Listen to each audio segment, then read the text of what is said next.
Price the lord. ಇಂದಿನ ವಾಚನದ ಧ್ಯಾನಕ್ಕೆ ತಮಗೆಲ್ಲರಿಗೂ ಸ್ವಾಗತ.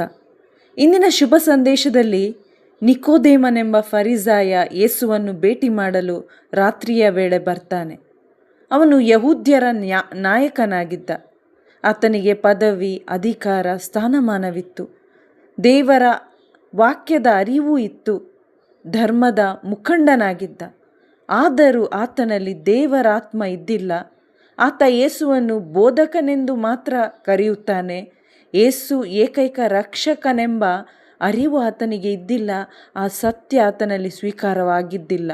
ಕಾರಣ ಆತನಲ್ಲಿ ಆತ್ಮಿಕ ಅಂಧತ್ವವಿತ್ತು. ಯೇಸು ಸ್ವಾಮಿ ಆತನಿಗೆ ಹೇಳ್ತಾರೆ, ನಾನು ನಿನಗೆ ಸತ್ಯವಾಗಿ ಹೇಳುತ್ತೇನೆ, ಒಬ್ಬನು ಹೊಸದಾಗಿ ಹುಟ್ಟದಿದ್ದರೆ ಅವನು ದೇವರ ಸಾಮ್ರಾಜ್ಯವನ್ನು ಪ್ರವೇಶಿಸಲಾರ. ಅಂದರೆ ಹೊಸ ಜನ್ಮ ಇಲ್ಲದೆ ಹೋದರೆ ಸ್ವರ್ಗ ಸಾಮ್ರಾಜ್ಯವಿಲ್ಲ.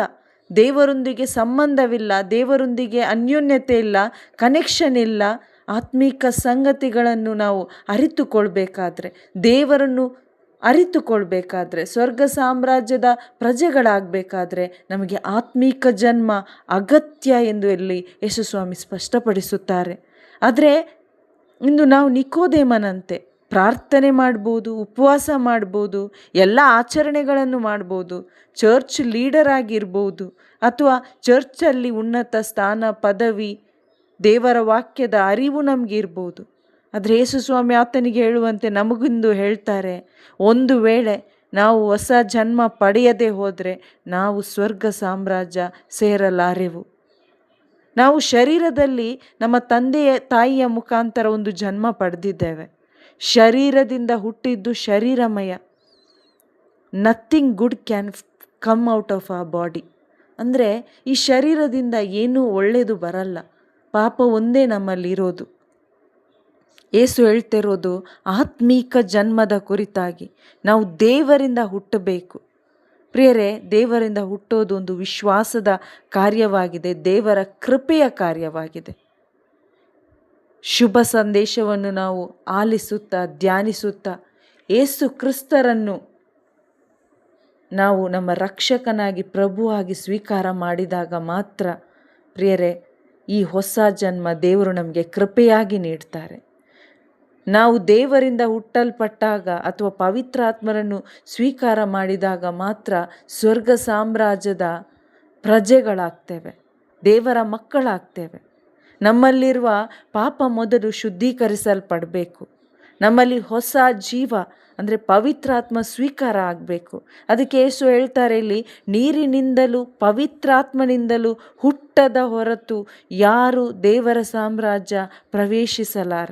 ಅಂದರೆ ದೇವರ ಆತ್ಮ ನಮ್ಮಲ್ಲಿ ಇಲ್ಲದೇ ಇದ್ದರೆ, ನಾವು ಹೊಸದಾಗಿ ಹುಟ್ಟದೆ ಹೋದರೆ ನಮಗೆ ರಕ್ಷಣೆ ಇಲ್ಲ. ಪಾಪದಿಂದ ಬಿಡುಗಡೆ ಹೊಂದಿ ನಾವು ನೀತೀಕರಿಸಲ್ಪಡಬೇಕು.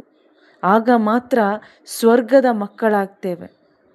ಇಲ್ಲಿ ಹೊಸದಾಗಿ ಹುಟ್ಟಿದ ಯಾರಲ್ಲೂ ಕೂಡ ಆ ಹೊಸ ಹುಟ್ಟು ಕಾಣಲ್ಲ, ಗಾಳಿ ಕಾಣುವುದಿಲ್ಲ.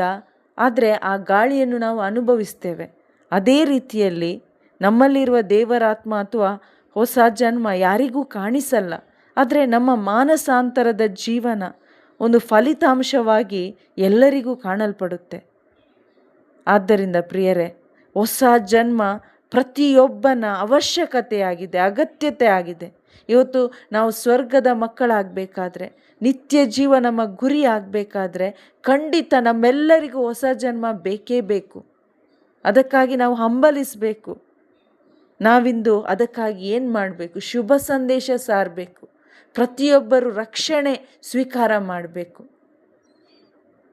ಅಂದಿನ ಮೊದಲ ಸಭೆ ಸ್ಥೈರ್ಯಕ್ಕಾಗಿ ಪ್ರಾರ್ಥಿಸಿತು. ಅಪೊಸ್ತಲರ ಜೊತೆ ಇದ್ದು ಪ್ರಾರ್ಥಿಸಿತು.